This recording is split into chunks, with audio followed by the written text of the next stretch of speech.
Hey friends, welcome to Thursday night conversation with parents who write. Tonight I am going to be joined by Esme Iris, who is a homeschooling mom of 5. I bow down right there. And she knew that she wanted to be a writer ever since she was 8 years old, and a teacher asked her to write a short story that quickly turned into a chapter book.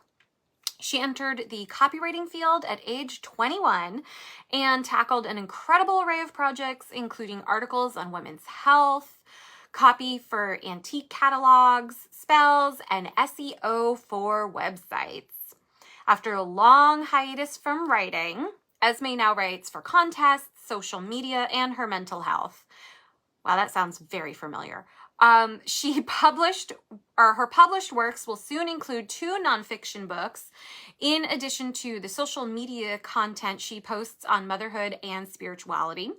She lives in upstate New York with her 5 kids, 2 cats, and the love of her life. When she isn't working with her spiritual life coaching clients, wrangling children, or writing, she can be found reading books and tinkering with her houseplants. So I believe that we have Esme here. We got it. It's happening. Okay. Wow. Okay. How was your day? Good.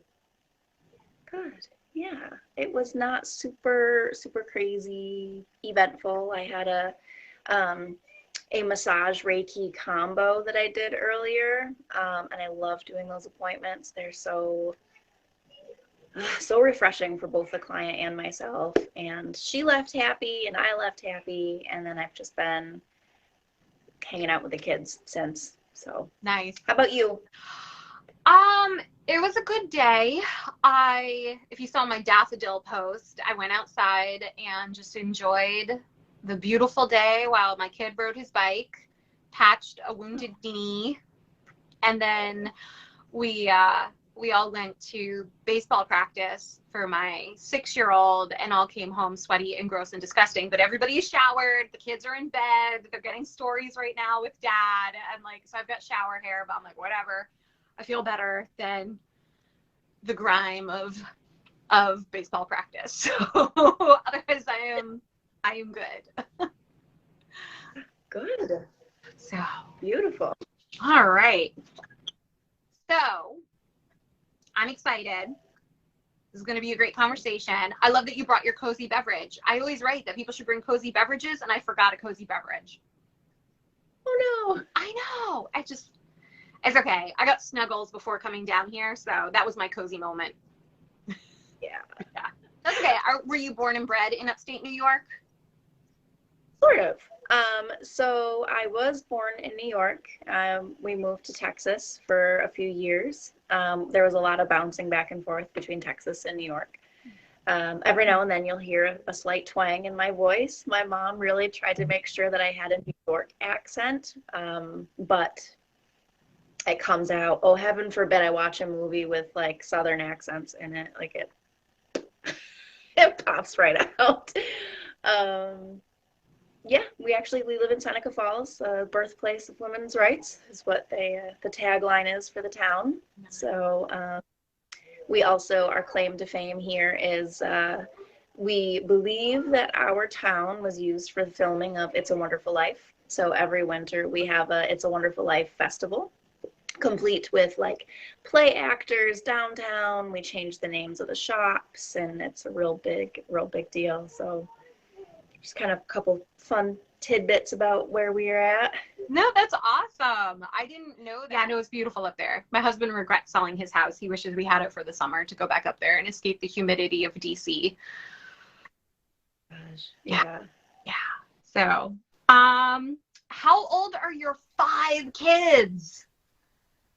So I've got a nice age range. My oldest is 14. She is a stellar artist. That's her whole passion. And then I have a 12-year-old. If he had it his way, he would watch nothing but YouTube all of the time. And then I have a 4-year-old daughter, a 3-year-old son, and an 8-month-old. That is a So, range. yes. Yeah. Wow. That's amazing because whew, I struggle to keep up with 2. So Yeah. you're amazing. There's no way I could have imagined having 5 back when I had 2. Like, the expansion just kind of happens when the child comes and you figure it out. And I will say I kind of took for granted that I knew that the expansion would happen. My ability to deal with it all would evolve. I'd figure it out when Arthur was born, because it's taken 8 months for me to not feel like a complete crazy person. And it really blindsided me. So, yeah. Yeah.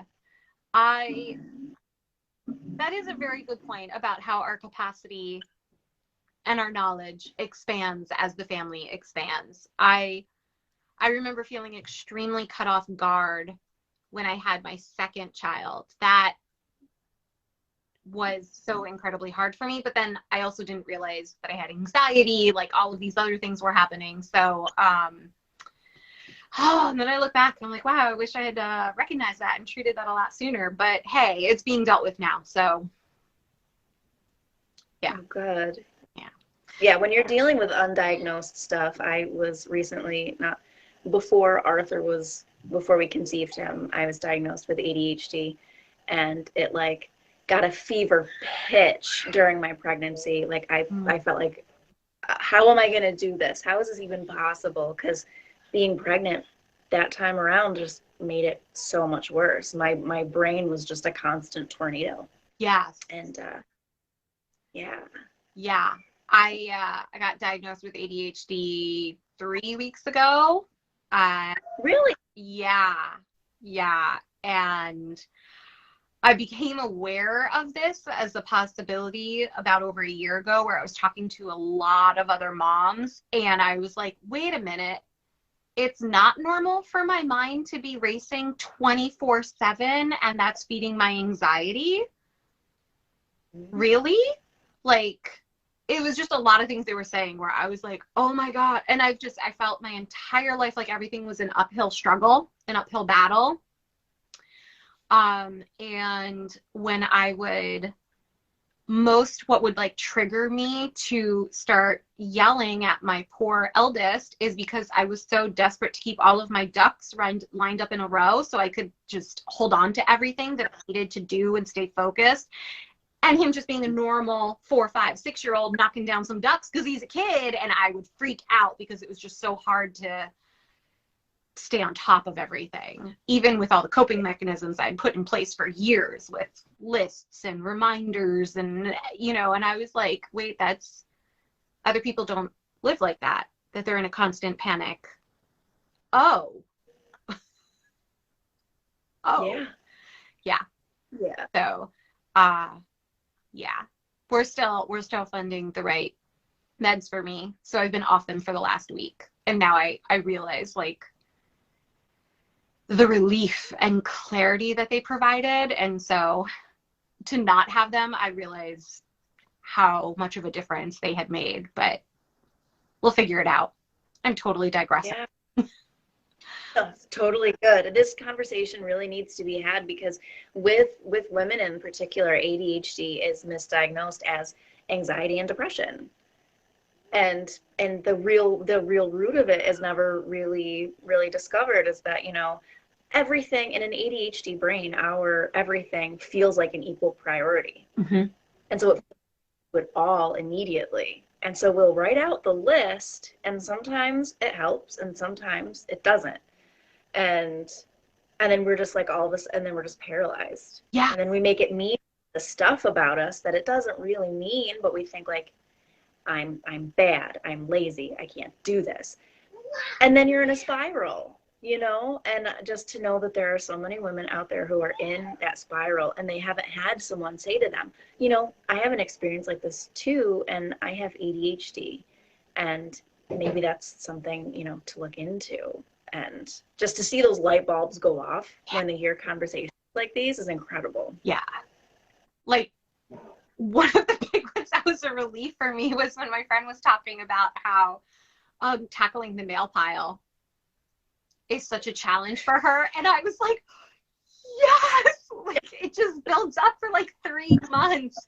And then my mom gets so mad at me and she's like, I sent the kids Easter cards. Like it's 2 months, like it's a month later. Why haven't you given it to them? And I'm like, cause it's like, oh,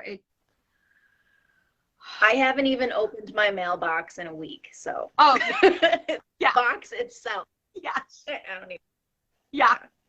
We do weekly. My mom's gotten that now. She knows. She's like, hey, just so you know, it's in there when you get to it for the next week. Like, there's something in there. I'm like, okay.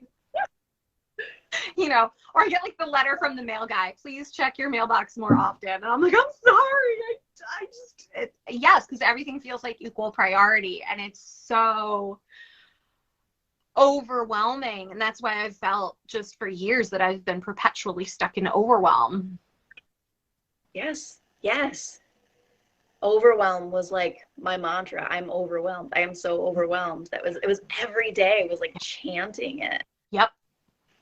Yeah.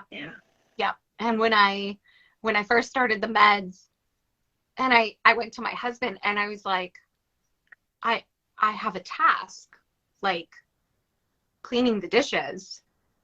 And all I'm thinking about is cleaning the dishes. And I finished it.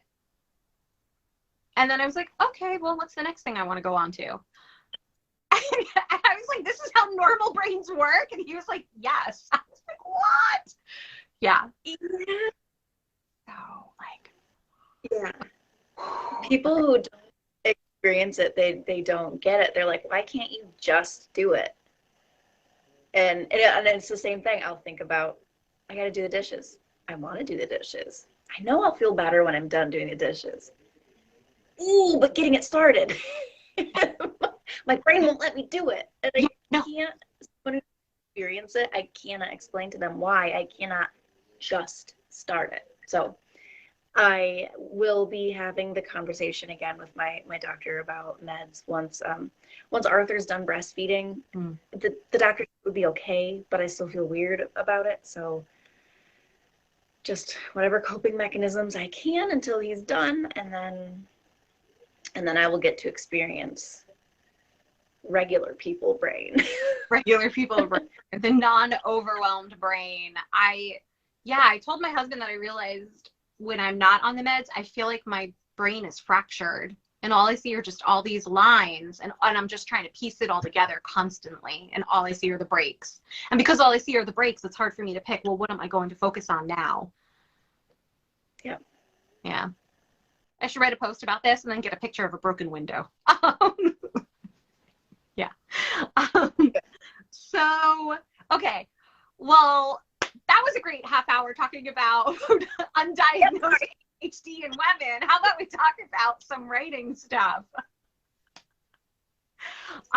Here's my first question. It's a question I love to start with. Why do you love writing? What is the pull? What is the drive? We know how hard it is to get started on some stuff, right? So what is it that pulls you that you're actually able to do that?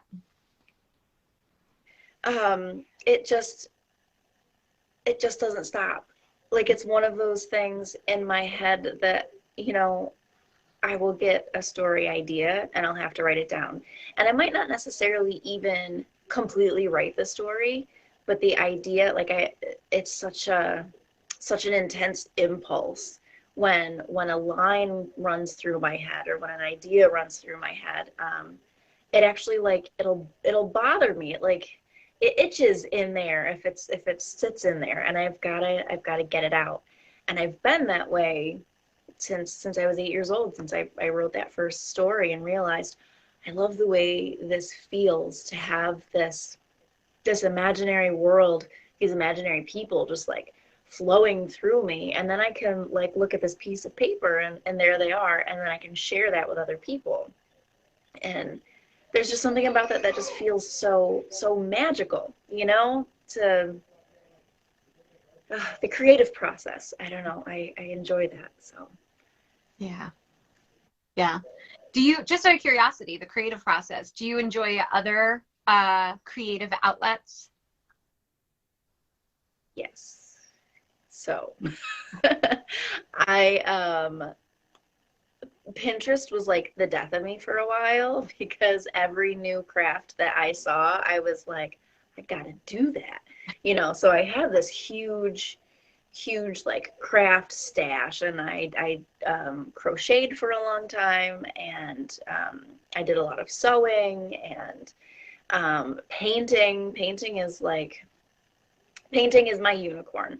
Like I keep trying to catch it, and it keeps not really working, but I keep, like my painting is awful, but I keep thinking I'm gonna do it, and so I'll pick it up again for a while, and but yeah. So during one of our most recent moves, I actually eliminated virtually all of my craft stuff, and that helped a lot with it was like heartbreaking, because I had all these unfinished projects, but now that I don't have them sitting around, I I do think more clearly, and I don't feel like tired thinking about, I want to do a creative thing, and then realizing I've got to dig through everything I have, and yeah. So I do enjoy all kinds of creative endeavors, but I have stepped away from almost all of them except for writing, really. That's impressive. That's interesting. I love painting. I was almost going to be an art major. And then at the last minute, when I was switching from county college to my four-year university, I changed at the last minute my major to literature. And my art teacher was initially really mad at me. And then she's like, well, at least you're still in the art field. I was like, yes, I'm still in the arts, like just words instead of painting. But yeah, I am not good by any means, but I love the description of the unicorn. That's amazing. So, well, I already know when you started writing, 8 years old. Did you write when your child was little, or your children? Did you write when your kids were like little, and you have right now? How do you manage to fit in your writing time when you've got littles? Yeah. And I write. Sorry, what was that? And even your teenagers. But So I mean, when my oldest was a baby, that was when I was really trying to get into copywriting. It was very difficult. She did not want her father. She only wanted me. So him trying to help with her when I would try to get writing time, it just kind of ended up being a disaster. So I would write a lot with her on my lap. It's very difficult to focus when you've got a baby reaching for your keys. And that was kind of part of why I stepped away from copywriting. I mean, there were a lot of reasons. But I, at that time, I just could not do the battle. These days, I do a lot of writing on my phone, and it's not ideal, and I don't love it, but I still get something done. So it may be maybe while I'm nursing the baby, I might type something out. I love Google Docs so much because I can write, at bedtime or in the middle of the night or wherever on my phone, and then I can pick it up on the computer and do all of the editing on the computer. Like, I actually asked this question in the Moms Who Write group. I was like, who else uses their phone? Like, please tell me I'm not crazy. And actually, a lot of moms have been able to utilize that in order to. You too. yeah. So the cool thing with homeschooling and with my older two is that we can do a lot of projects together. So my daughter and I are actually working on a book right now called The Field Guide to the Goblin Realm, because she is an artist, and all of the ideas are hers, and the story is hers, and I'm just kind of helping her polish it up, really. But it's so much fun to sit with her and like bounce ideas off of each other about what the different realms are like, and the different kinds of goblins, and it's been a lot of fun working on that with her. My son, on the other hand, is very resistant to writing. He's also an attentive type ADHD, so writing is a very frustrating thing for him. So with him, I do a lot more narration. So we'll tell stories just to get that creativity there and that exploration there without the frustration of trying to construct the sentences. So my day-to-day is very much a lot about writing and about stories. And my husband, actually, he's also a writer. He's a closet writer. We can talk more about that in a minute, but so yeah, so story is just a big deal in our lives. So I feel like it's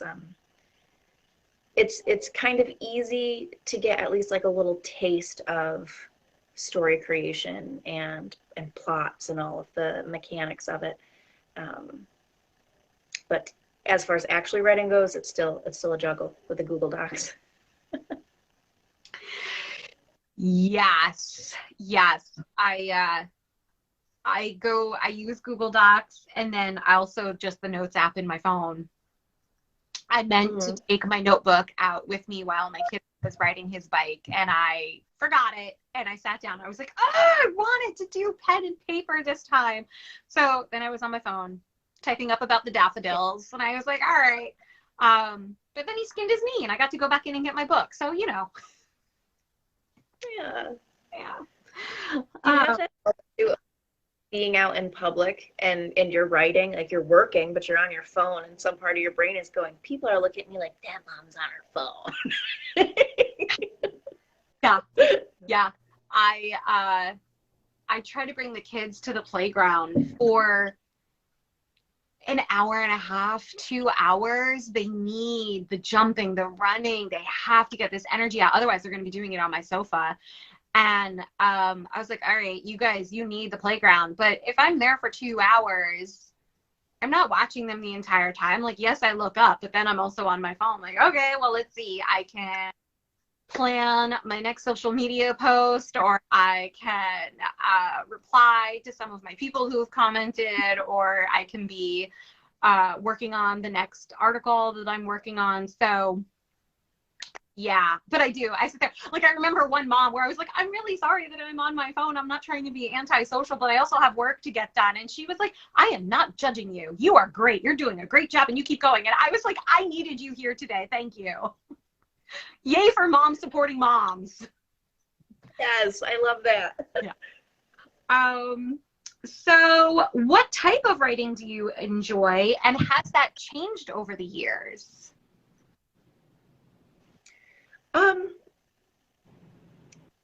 It actually really hasn't changed over the years. So I've always really loved writing and reading nonfiction. And my husband makes fun of me for loving nonfiction. Like I just like learning new things, you know? So he's like, oh, self-help over here. But I love writing things that help people, that help them look at things from a different perspective, that helps them, you know, the things that they can recognize themselves in and understand that they're not alone in feeling that way. These days, actually, I write a lot more about like my own missteps and how I mess up. And then, you know, inevitably I always get a message from someone who reads some of that, and they're like, thank you so much for saying that, because I felt so bad that I had that same experience or that same thought or that, you know, that same thing. I love magical realism. And so I will write a lot with that. And I've always loved, like, you know, the paranormal stuff and what have you. The one thing that is different is I am trying my hand at the moment, with cozy paranormal mysteries. Oh. Or the paracozy, that's what they call it. Paracozy. Yeah, paracozy. So we'll see how that turns out. What's a paracozy? Can you enlighten me about this? Yeah, so it's just like, it'll be about like witches, vampires, werewolves, ghosts, like whatever it may be. Sometimes it contains all of them, and sometimes it's just one. But the way it's written is just they're very like comfortable reads. There's a lot of elements to them that will like, you know, usually it's like it might be vampires knitting, or Oh. or like a witch who runs a bookstore, or you know, these very cozy, comforting scenes and locations, or hobbies will be involved in it. So Kind of sounds like Hallmark Channel's The Good Witch. yeah, Yeah. yeah, that's kind of what it is. I I love heard. the good. I do too. I love The Good Witch. Yeah, I was so excited when it finally came to Netflix because I watched season 1 and then it was gone, and then I went back and then it was like season 7, 1 through 7, and I'm like, well, I've got some catching up to do. Woo! Yeah. So that's really cool. The Paracozy. I've not heard of that. I love that. I love learning new things. We might have covered it. I'll ask again in case there's something else that jumps out you. What inspires you to write? Aside from, it sounds like helping people, but if you could sum it up, what inspires you to write? What inspires me to write? I think it was just a part of my identity for so long that I can't imagine not doing it. You know, and that's really the short and sweet of it. Like it's just an impulse. I tried to stop for a long time. Oh. I tried to not. I for many years was with someone who could not wrap his head around the fact that my writing is not secret messages. Like it's not secret desires that I'm just not telling him about. So he looked through it for clues, and it was that, you know, maybe I secretly meant that I wanted to, I don't know, move to Switzerland and find a new boyfriend, or you know, and so I stopped writing because I didn't feel safe to anymore. And I thought, like, you know what, maybe this is just, I'm done and I'm just not going to do it anymore. And I'm sick of fighting, trying to get to do it and trying to get my writing to be safe. And then when I try to pick it up again, like I don't have the same knowledge of proper grammar, and you know, the clarity of my writing is not what it used to be. But then when I realized how happy it made me to get these stories out of me and to help people, I realized, you know, it's so worth it. And I love right now the way things are right now is people are not as fussy. I hate to say fussy, like it's a bad thing, but we're so much more accepting of oopses and typos, and you know, so you know, maybe 10 years ago it would have been really terrifying to get started again, but these days people, you know, they'll let you know, like, hey, this little thing here could be changed. Like generally I encounter people who are pretty cool about it, and not mean. You know, so That's really cool. Yeah, I felt like my writing had gone down the toilet when I picked it back up again after a 6-year hiatus. But I felt so hollow inside and I couldn't figure out why. And I just started writing again. And I'm forever grateful that I did, because I remember struggling with even just my first couple of articles on my blog, and I felt like it kept echoing in my head. It's not deep enough. It's not clear enough. It just felt surface level, but I couldn't figure out why. But I just kept going, and I put my stuff out there, and it was reaching people, and I'm like, okay, well, that's great. Like, that makes me happy. That's the reason why I'm sharing my story, is to connect with other people and help them feel less alone. But just the act of writing again, I've seen how much my writing has grown in the last year just because of the fact that I kept going, and I did it scared rather than not at all. So, yay you for picking it back up again. What advice might you have for anybody else out there who wants to write and either they're too afraid for whatever reason, or because they feel like they're in a safe space? Do you have anything to speak about that? Definitely just, you won't really know if you don't try it, and if it was once really important to you and really brought you life and joy and satisfaction and fulfillment, even though it's hard to get back into it, it could still be super worth it to do it.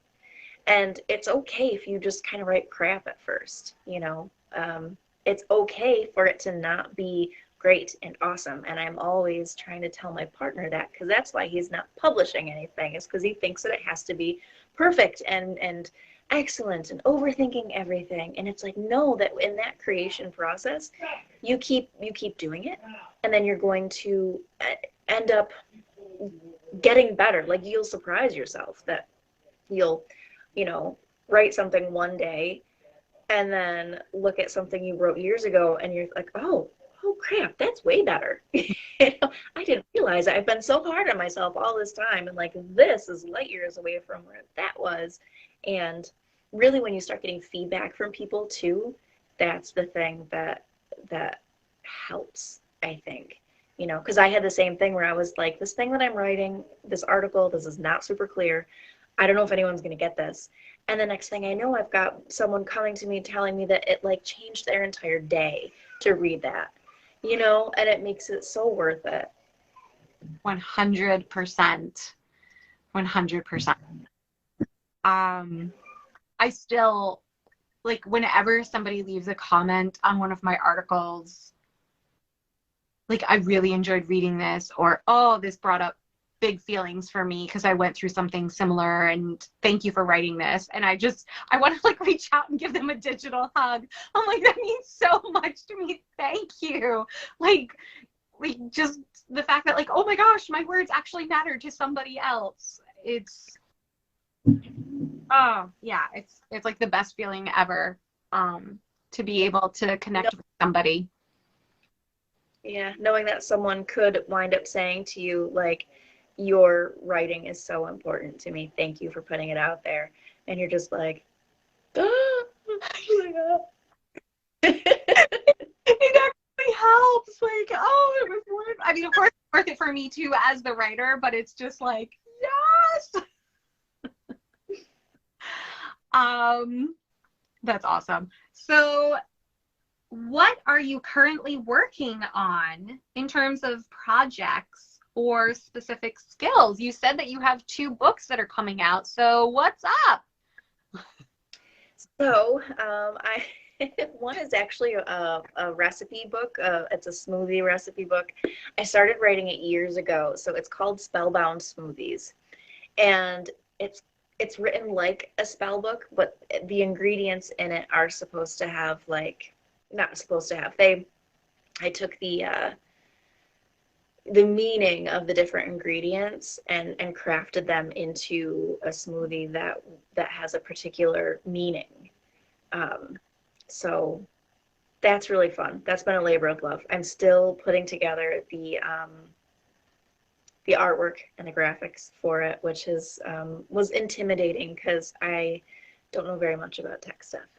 And then another one, the other book that I'm working on, that's almost finished, I just have to piece it together, and it'll be coming out, should be by August, is actually based on a course that I launched years ago, which at the time it was called Becoming a Domestic Goddess. I've changed it to Divinely Domestic, but it was actually, so this was pre-ADHD diagnosis. And it was me, like, it was the result of all of my research of, like, trying to figure out what schedule, what tips and tricks, like, what could I do that would actually help me stay on top of my household stuff. And it ended up actually being very much by tapping into more of a spiritual approach to it, was the thing that actually helped me improve. So that's what that book will be about. Divinely Domestic is about, you know, housekeeping and domestic things, but also through the lens of spirituality.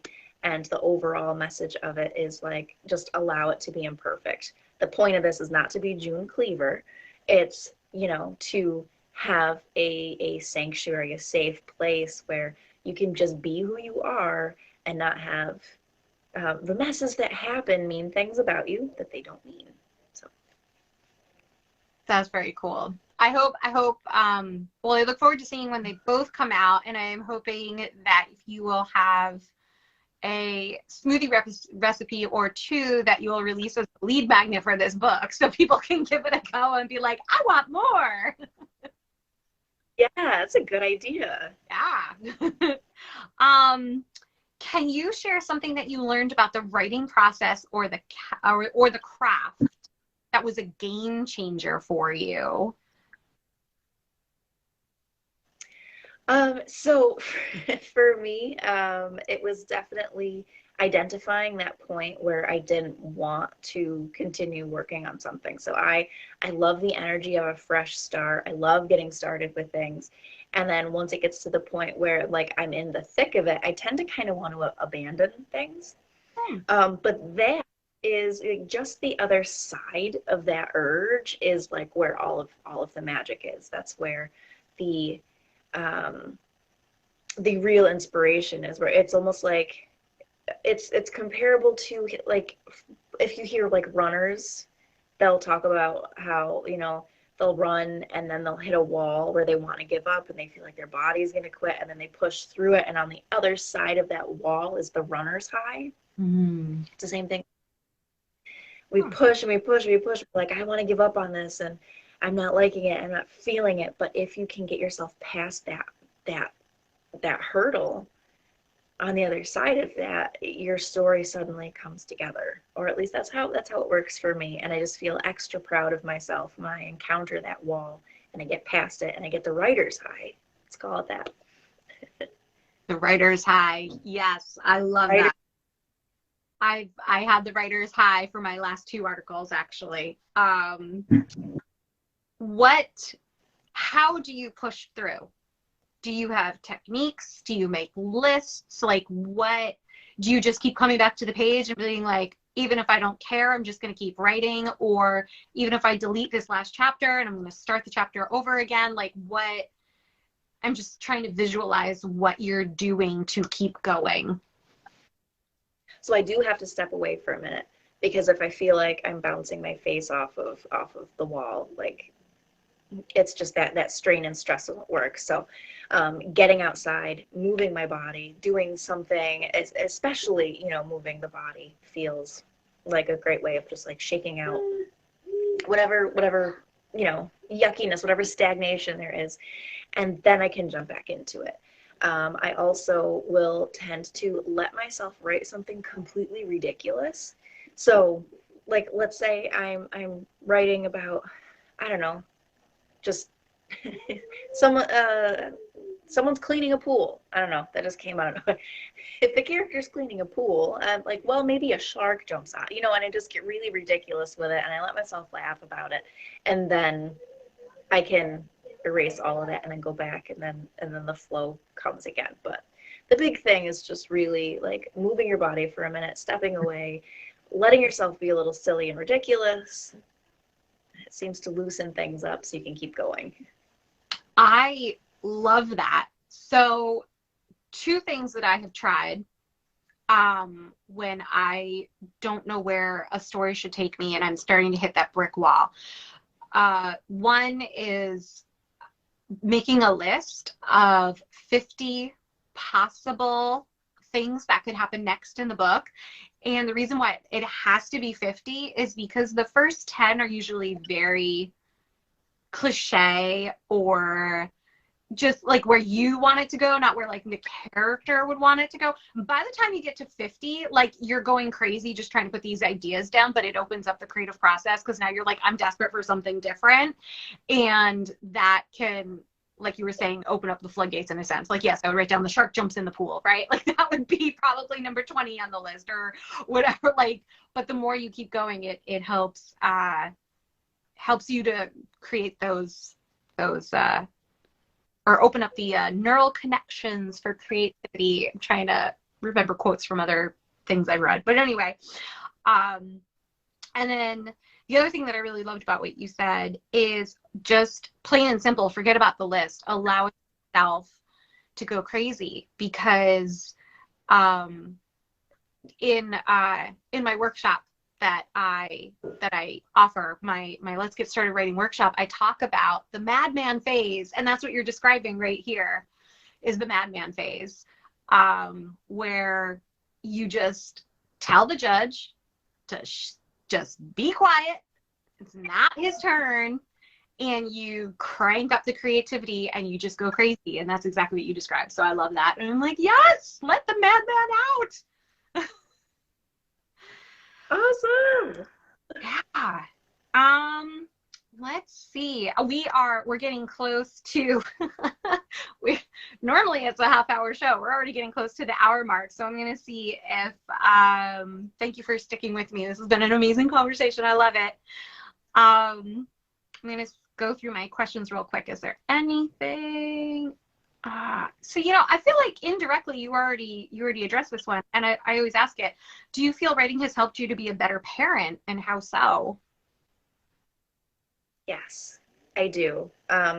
Especially because so much of what I write is nonfiction, self-help, writing about motherhood. It really gives me the opportunity to reflect on not only like how I messed up and really owning up to it and being responsible for the ways that maybe I didn't show up as a mom that I wanted to, but it also helps me identify where I would like to go and what I would like our lives to look like. And really, I think more importantly, what it is that I want to teach them and what I want to convey to them and what I want them to know about me and about the world, and equipping them with tools that they can use to live better lives themselves. And it's definitely helpful for me to be able to, if I'm having a bad day and I can just sit down with a page, and this is the mental health piece, right? So if I can just like mind dump and get everything that's just like static in there, and then I can put it down and not be walking around holding on to it and letting that influence how I'm interacting with them. 100%. I just want to like clap and scream and cheer on. I love it. I completely agree, because I feel the same way. My eldest and I are very similar to each other. When presented with a fight, flight, or freeze scenario, he and I are both fighters. And I remember describing him to my husband, and I paused. I was like, oh my gosh, he's me. And my husband was like, yes, he really is. I was like, wow. And my husband balances me out. So my husband balances our son out. And when I feel, moms, we can spiral, the fear can take over. And it's like, well, if this thing happened or he acted this way, then, he's just going to be starting fights in school, and he's going to turn into a bully, and then he's going to have a hard time in college. And like, you just spiral that like your kid is on the worst path in life because of this one little thing. But when I sit down and I write about it, and then I'll be like, oh, now I see why he did that. And all the things that contributed to it in the day that I now realize were red flags, that like he was getting overwhelmed and frustrated and reaching his limit. And then I'm like, okay, so what can I do next time? How can I pay better attention to this? Like the next time that I see that he's getting overwhelmed, what can I try to help him cope better? And then I'm like, well, since he's so much like me, what do I do to help me cope better? So yeah, I do love being able to turn to my journal for that and share those realizations. So let's see. Anyway, that was an amazing answer, so thank you. And all right. I feel like indirectly, we pretty much covered a lot of these, which I love. I love when the conversation is that organic. So I think we're pretty much at the end. And so that really leaves us with my last two favorite questions, which are, what are some of your favorite books? And then the second question is, what are some of your favorite books that you have enjoyed sharing with your kids? Ooh, I like that. So I love, like I said, I love magical realism. So I adore Sarah Addison Allen. I have read Garden Spells 9 times now. She also has The Sugar Queen and The Peach Keeper. I mean, they're all so amazing. The Scarlet Letter is actually one of my all-time favorite books. It's funny, the first time I read it, I needed like Cliff's Notes to figure out what the heck was even being said. And then now it seems so clear to me. It's weird that I ever needed that, but I just, there's something about the story that, as frustrating as it is, I still really love it. What else? What else do I love? What do I like? I don't know. That's the big thing. Alice Hoffman, of course, you can't mention magical realism without Alice Hoffman. She wrote Practical Magic, and she's continued that world with a bunch of other. There's more of them. Yeah, there's more of them. I'll tell you all about them after. Yeah. Oh my God, that's like one of my all-time favorite movies. Yeah.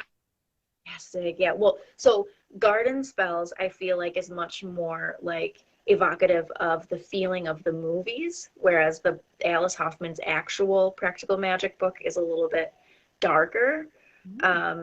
But she did the Rules of Magic, the Book of Magic, like those. There's one more, and I can't think of the name of it, but they're all so fantastic.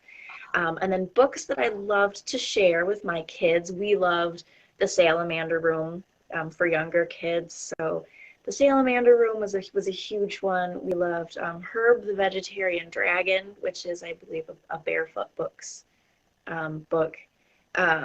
If I Built a House, they love that one. And with my older kids, we're actually reading The Giver right now. We're at the part where his parents are talking to him about the stirrings. So, of course, everyone was like freaking out about that.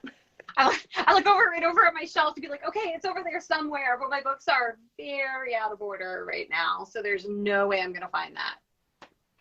Yeah. Oh, no, it's right next to me. Oh, cool. Yay. Did you know that there are more of those, too? It's a quartet. Yeah. Wow, I did not know that. I used to read, I don't even know how many books in a year, and then I took like a 6-year hiatus. And I look back at my bookshelves and a lot of my books, I'm like, I really feel like I should reread a lot of these. Yeah, but that's, I don't remember if I knew that. But now I'm going to have to look into it, and I am extremely excited about the fact that there are practical magic books. So I feel like that's going to be my next big series. I not quite the same area, or okay, my brain has just shut down. It's like it's 9 o'clock and my brain is shutting down. But the big series that I finished lately was Miss Peregrine's School for Peculiar Children, all 6 of those, which I thoroughly enjoyed, especially when they time hopped. Like you have kids who are running through the middle of World War II, and it was yeah, like just it was an amazing book series. I thoroughly enjoyed it. I read the first one. I think I'll have to revisit it and read all of those too. Yeah, I remember really good. Yeah, the first, like I was so disheartened when the 3rd book ended, because that was the end of the original 3. Like I missed the characters so badly. And when they're running through World War II, that's in book 3. And I'll never forget the image where he talked about where the like it looked like the row houses in London, and it just looked like a doll's house that somebody had just ripped away the facade, and you saw all the individual rooms. And like descriptions like that, they just really stayed with me. and because they're running through the Blitz in London and at the end of that book. And to be there in that, but in a work of fiction and just in the, yeah, I thoroughly enjoyed that series. So anyway, I've talked about that in previous ones. So people are like, I know you've already talked about that. Yeah. Okay. So, so that concludes our 7th episode of Conversations with Parents Who Write. This has been an amazing conversation. I look forward to talking about Practical Magic and the books later on with you. But thank you just so much for joining us. And is there anything else that you would like to share with people before we go and check and make sure the kids are asleep and pass out ourselves? Just if anybody, resonated with any part of my story or wanted to share their own or wanted to connect anyway, I am an open book myself. I am always happy to connect and chat and make new friends. So don't be afraid to reach out. Don't be a stranger. There you go. And thank you so much for having. It's been so much fun. I love doing these conversations, being able to connect with other people who are parents, who love writing, talking about characters. It's just so much fun, and it's exciting to be able to put more inspiration out there into the world, I hope. So thank you. Yes. Oh, and all of your contact information is in the description below, so people can find you and on all of your platforms. So, all right. Well, have a good night. Go cuddle up with your kiddos, or brain is shutting down. Like I said, I am tired, but have a good night. And I will see you around. Bye-bye. All right. Thanks. Bye. Bye.